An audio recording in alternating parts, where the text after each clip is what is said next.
When you take a close look at countries with consistently healthy economies, you see that each country has its own success story. The people have access to varying combinations of resources, investment opportunities, and trade possibilities. And a country's history matters. It tells you something about the launchpad for economic growth. Economists disagree on the economic role of government and its growth policies.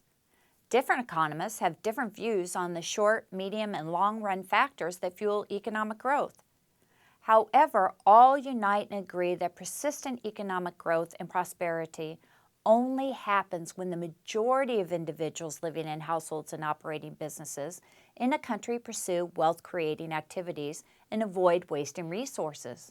Individuals are the key agents of change. Research indicates that people privately responsible for their own resources are very careful at allocating them when they reap the benefits and incur the costs of using them productively or unproductively. By contrast, people who do not own resources and are not held accountable for productivity are much less careful. This helps explain why economies that empower the majority of people have better growth records than those ruled from the top down and are centrally planned. Government officials have no profit and loss system to incentivize them to spend or invest funds wisely. Taxpayer dollars and borrowed funds are allocated to address any complex issues that catch the policymakers' attention. Incentives set aside, the following is clear. The greater the distance between the decision makers and the individuals impacted by the final decision, the greater the likelihood that errors will be made in communicating relevant information back and forth, recognizing problems, seeing opportunities, timing final decisions to take into account a multitude of factors, and administrating plans. Therefore, the final allocation of available funds will likely not be as efficient as if the person impacted by the decision had full control over the decision and was held responsible for all associated consequences.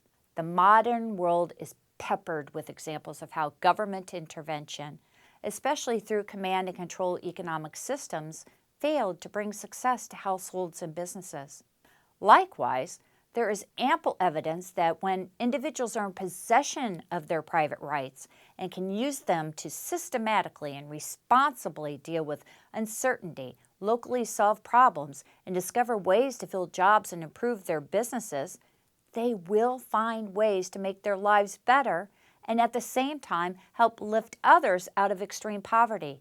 The world has made great progress in unleashing resources and human energy towards the improvement of responsible living. Unfortunately, barriers to trade, lack of access to information networks and advanced technology, and inadequate property rights slow the progress made to date. Hopefully, economic freedom and access to markets will spread so even more progress can take place for the benefit of even greater numbers of people.